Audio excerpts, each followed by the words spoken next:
Trump ने हाल ही में भारत को लेकर कई बयान दिए हैं जो भारत और अमेरिका के संबंधों में तनाव पैदा कर रहे हैं। उनके प्रमुख बयानों और नीतियों का सारांश नीचे दिया गया है। टैरिफ और व्यापार। टैरिफ बढ़ाना। ट्रंप ने भारत पर पहले से लगभग 85% टैरिफ के अलावा रूस से तेल खरीदने के कारण 50% का अतिरिक्त टैरिफ लगाया है। इस तरह भारत पर कुल टैरिफ 50% हो गया है। उनका कहना है कि ये कदम रूस को एक बड़ा झटका देने के लिए है क्योंकि भारत रूस का एक प्रमुख तेल खरीदार है। डेड इकोनॉमी बयान।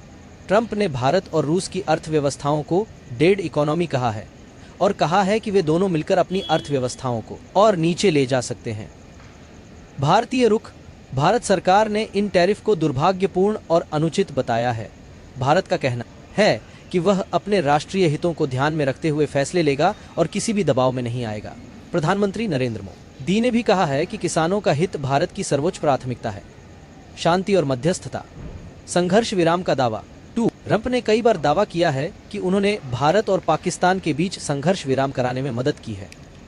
हालांकि भारत ने हमेशा उनके इस दावे का खंडन किया है। 5 युद्ध सुलझाने का दावा।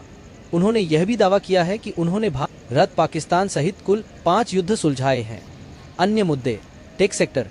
ट्रंप ने अमेरिकी कंपनियों को विदेशी इंजीनियर्स को काम पर रखने से रोकने की बात कही है जिसका असर भारतीय टेक प्रोफेशनल्स पर पड़ सकता है। हालांकि कुछ विश्लेषकों का मानना है कि ये भारत के लिए अपने टेक सेक्टर को आत्मनिर्भर बनाने का एक अवसर भी हो सकता है। संबंधों पर असर। कई विशेषज्ञों का मानना है कि ट्रंप की नीतियां भारत और अमेरिका के 25 साल पुराने संबंधों को नुकसान पहुंचा रही हैं और इससे भारत चीन संबंधों में भी बदलाव आ सकता है।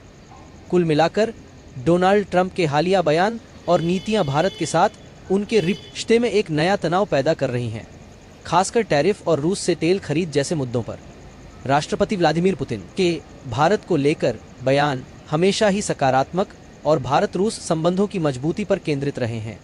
हाल के दिनों में उनके बयानों और कार्रवाइयों से यह साफ होता है कि रूस भारत को एक महत्वपूर्ण वैश्विक शक्ति और एक विश्वसनीय साझेदार मानता है। लगे कुछ प्रमुख बिंदु। रणनीतिक साझेदारी। पुतिन ने भारत और रूस के संबंधों को विशेष और विशेषाधिकार प्राप्त रणनीतिक साझेदारी के रूप में बताया है। हाल ही में प्रधानमंत्री नरेंद्र मोदी के साथ हुई बातचीत में दोनों नेताओं ने द्विपक्षीय एजेंडे पर हुई प्रगति की समीक्षा की और इस साझेदारी को और गहरा करने की प्रतिबद्धता जताई। अमेरिका के साथ तनाव के बीच समर्थन।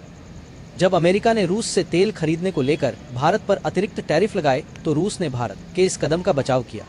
रूस का मानना है कि हर देश को अपने व्यापारिक साझेदार चुनने का अधिकार है। पुतिन ने इस बात पर जोर दिया है कि भारत के साथ व्यापारिक संबंध मजबूत बने रहेंगे। यूक्रेन संघर्ष पर चर्चा। पुतिन ने यूक्रेन में चल रहे घटनाक्रमों के बारे में प्रधानमंत्री मोदी को जानकारी दी है। इसके जवाब में भारत ने अपने लगातार और अटल रुख को दोहराया है कि इस संघर्ष का समाधान राजनीतिक और कूटनीतिक तरीकों से ही होना चाहिए। आर्थिक और मेक इन इंडिया की सराहना। पुतिन ने भारत की बढ़ती आर्थिक ताकत की कई बार तारीफ की है। उन्होंने भारत को एक महान शक्ति और दुनिया की सबसे तेजी से बढ़ती अर्थव्यवस्थाओं में से एक बताया है। उन्होंने प्रधानमंत्री मोदी की मेक इन इंडिया पहल की भी प्रशंसा की है और रूस की कंपनियों द्वारा भारत में उत्पादन इकाइयां स्थापित करने की इच्छा जताई है। वार्षिक शिखर सम्मेलन। पुतिन को भारत में होने वाले वार्षिक शिखर सम्मेलन के लिए आमंत्रित किया गया है और वे इसमें शामिल होने के लिए उत्सुक हैं। यह शिखर सम्मेलन दोनों देशों के बीच संबंधों को मजबूत करने का एक महत्वपूर्ण मंच है। कुल मिलाकर पुतिन के बयान यह दर्शाते हैं कि रूस भारत को एक मजबूत और भरोसेमंद दोस्त में मानता है, खासकर ऐसे समय में जब वैश्विक भू राजनीतिक समीकरण बदल रहे हैं।